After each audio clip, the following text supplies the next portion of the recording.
ఓం మహాగణాధిపతయే నమః. ఓం గురుభ్యో నమః. ఓం శ్రీమాత్రే నమః.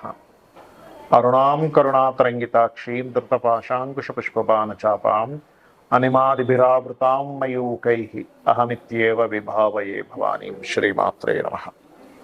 ప్రేక్షకులకి ఆ లలితాంబిక అమ్మవారి యొక్క అనుగ్రహం పరిపూర్ణంగా కలగాలని మనస్ఫూర్తిగా కోరుకుంటూ మనం ఈరోజు సెప్టెంబర్ మాసంలో ఆ మాస ఫలితాలు ఏ విధంగా ఉన్నాయి, మరియు ఏ విషయాలు మీకు బాగా కలిసి వస్తాయి, ఏ విషయాల పట్ల మనం జాగ్రత్తగా ఉండాలి, అలాగే ఈ నెలలో అసలు గ్రహాలు ఏవేవి మారుతున్నాయి చూసుకున్నట్లయితే రవి 17వ తేదీ సింహరాశి నుంచి కన్యారాశిలోకి వస్తాడు.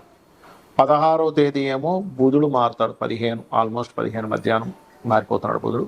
అదేవిధంగా శుక్రుడు కర్కాటకంలో ఉన్న శుక్రుడు సింహరాశిలోకి కేతుతో కలిసి ఉంటున్నాడు సెప్టెంబర్ మాసంలో. 14వ తేదీ ఇన్ని రోజులు కన్యారాశిలో ఉండే కుజుడు తులలోకి, మరియు అదేవిధంగా కుంభరాశిలో రాహువు, మనకి మేన్ రాశిలో వక్రించిన శని, మిథునంలో గురువు ఉన్నాడు. ఇక 1వ తేదీ నుంచి మొత్తం 4 రోజుల పాటు మన చంద్రుడు 12 రాశులు సంచరిస్తాడు. ఈ యొక్క గ్రహస్థితిని అనుసరించి ఎవరెవరికి ఎటువంటి ఫలితాలు వస్తాయి అనేటువంటి విషయాలు చెప్తుంది నేనైనప్పటికీ కూడా చెప్పిస్తుంది సాక్షాత్ లలిత అమ్మవారిగా భావిస్తూ ఒక్కొక్క లగ్నము, లగ్నం తెలియని రాశి గురించి తెలుసుకుందాం. వృషభ లగ్నము, వృషభ రాశి.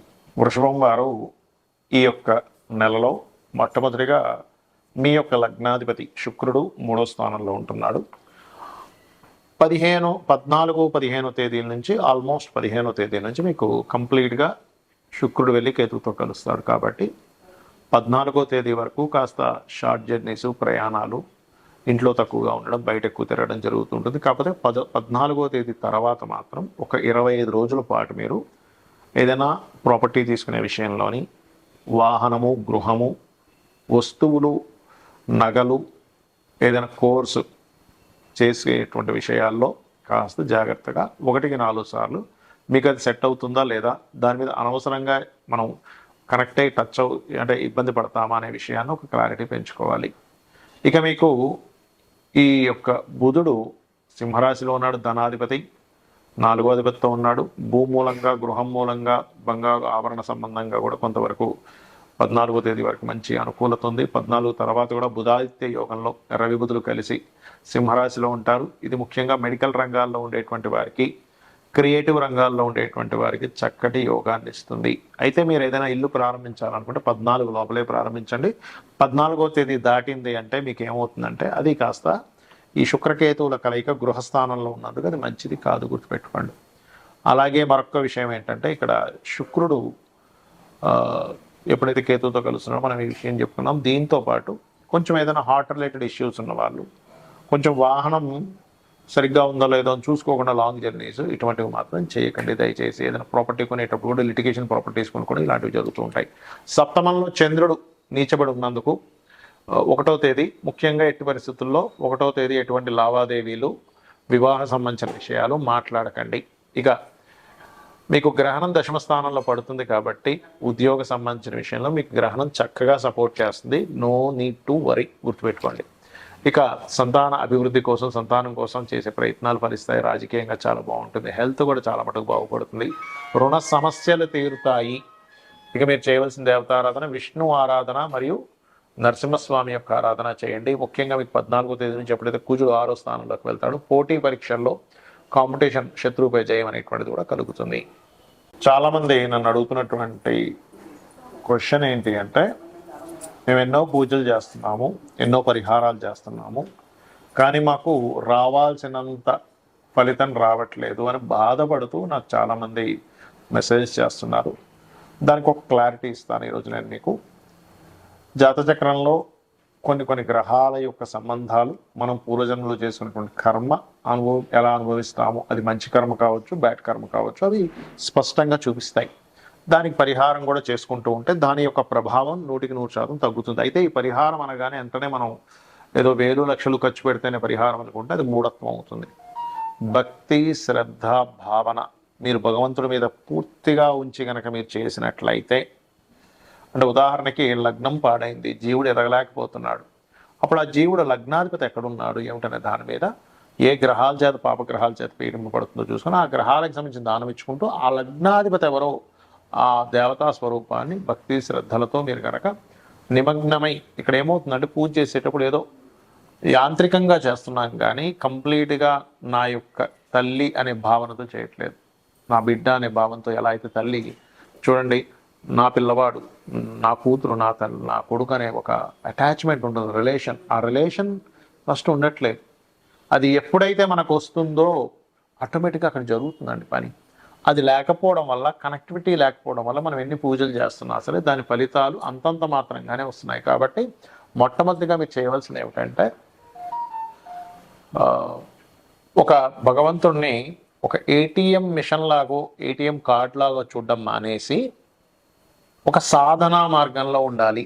నేను ఒక సాధన చేస్తున్నాను, రోజు అనుష్ఠానం చేయడం, రోజు నిత్య దేవతారాధన, ఒక మనిషిలాగా, ఒక మదర్ లాగా. చాలామంది ఏం చేస్తారంటే ఇక్కడ రెండు విషయాలు జరుగుతుంటాయి వాళ్ళ జీవితాల్లో. ఒకటి, వాళ్ళకి కష్టాలు వచ్చినప్పుడు తీరుతూ ఉన్నాయనుకోండి, ఏదైనా దేవత దగ్గరికి వెళ్ళినప్పుడు ఇంకా అలా పట్టుకొని వెళ్ళిపోతూ ఉంటారు. కానీ కష్టాలు వచ్చినప్పుడు వదలము. ఇంకొంతమంది 4 డబ్బులు రాగానే దేవుడిని మర్చిపోతారు. మన సొంత తల్లిని ఇంకో 4 డబ్బులు వస్తే ఇంకా అమ్మని ఇంకా కారులో తిప్పుతాను, ఇంట్లో మంచి బెడ్రూమ్ కట్టిస్తాను, మా అమ్మకి పెద్ద పూజ గది కట్టిస్తాను అనుకుంటాం. అలా ఏంటంటే ఫస్ట్ వి ఫీల్ మదర్, తల్లి, నా కొడుకు అనే ఫీల్తో మీరు భగవంతుని పూజించండి. అప్పుడు మీరు ఎటువంటి పరిహారం చేసినా సక్సెస్ అవుతుంది. అయితే ఈ పరిహారం చేసుకునే విషయంలో పాయింట్ పట్టుకోగలగాలి కరెక్ట్గా. ఎలా అయితే మెడికల్ రంగాల్లో మనకి ఏదైనా ఒక ప్రాబ్లం వచ్చినప్పుడు దానికి సంబంధించినటువంటి ఆ మెడిసిన్ వాడతాం. అది ఇంజెక్షన్ కావచ్చు, ట్యాబ్లెట్ కావచ్చు, చిన్న సర్జరీ కావచ్చు. అలా పాయింట్ పట్టుకోగలగాలి. ఇక మీకు ధనం రావట్లేదు, ధనాధిపతి ఎవరు, అసలు మీ లగ్నం ఏమిటి, మీ ధనాధిపతి ఎవరు, ఎందుకు రావట్లేదు అనేది పట్టుకోగలగాలి. మూడో అధిపతి, థర్డ్ లార్డ్ అయినప్పుడు మూడో స్థానాధిపతి ఎవరు అంటే రిలేషన్స్ ఎందుకు సరిగా ఉండట్లేదు, మీ అన్నదమ్ములతో కావచ్చు, అక్క చెల్లెలతో కావచ్చు, ఎక్కడ ప్రాబ్లం వస్తుంది, పాస్ట్ లైఫ్లో చేసిన కర్మ ఏమిటనే దాన్ని పట్టుకోగలగాలి. దాన్ని రెమెడియల్గా చేసుకుంటూ దాని మీద మీ యొక్క ఆలోచన విధానం కానివ్వండి, మీ యొక్క తత్వం కానివ్వండి మారగలగాలి, గుర్తుపెట్టుకోండి. అలాగే ఏ డైరెక్షన్ ఉండే, అన్ని డైరెక్షన్స్ మంచివేనండి. వాస్తులు ఎక్కడ కూడా ఈ డైరెక్షన్ మంచిది కాదని చెప్పలేను. All directions is good. కాకపోతే అందులో మీకు ఏది బాగా కలిసి వస్తుంది, ఏ ఫేసింగ్ మీకు బాగా కలిసి వస్తుంది, ఎప్పుడు గృహం కట్టుకుంటే మంచిది, ఇవి తెలుసుకోగలగాలి. అంతేగాని ఆ గృహంలోకి వెళ్ళి నాకు ఇబ్బంది అయిందండి, ఈ గృహంలోకి వచ్చాక బాగుందండి కాదు.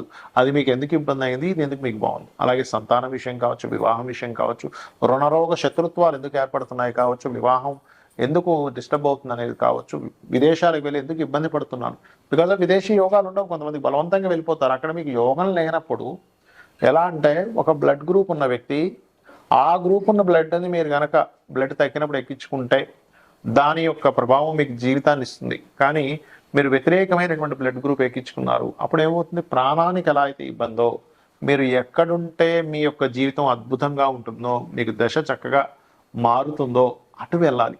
అది మీరు అర్థం చేసుకోవాలి జ్యోతిషాస్త్రంలో. అంతేగాని జ్యోతిషాస్త్రంలో జాతకం చూసేసి శని పీడించేస్తున్నాడు, శని తినేస్తున్నాడు, కాలసర్పయోగంలో సర్పాలు పట్టేస్తున్నాయి, ఇవి కాదండి జ్యోతిషాస్త్రం అంటే. మీకు దిశానిర్దేశాన్ని చూపించేది. అందులో ఈ గోచార ఫలితాలు ఏమిటి అంటే, ఇప్పుడు కాలం ఇలా ఉంది, గ్రహస్థితులు ఇలా ఉన్నాయి, కాబట్టి నేను ఎలాగా ఉండాలి నా లైఫ్లో అనే విషయాన్ని తెలిపేది గోచారం. కాబట్టి భక్తి శ్రద్ధ భావనతో అమ్మవారిని పట్టుకోండి. ప్రతి దాంట్లోనే అమ్మవారు ఉందనేటువంటి ఫీల్తో మీ యొక్క జీవితాన్ని గడపండి, ఒక సాధనలా గడపండి. మీకు అప్పుడు ఒక మొట్టమొదటిగా ఏంటంటే మీకు ఒక క్లారిటీతో బ్రతుకుతారు. క్లారిటీతో పూజ చేయండి, క్లారిటీతో ఉండండి, క్లారిటీతో మీ యొక్క జీవితాన్ని సాగించండి. అమ్మవారి అనుగ్రహం మీకు పరిపూర్ణంగా ఉంటుంది. శ్రీమాత్రే నమః.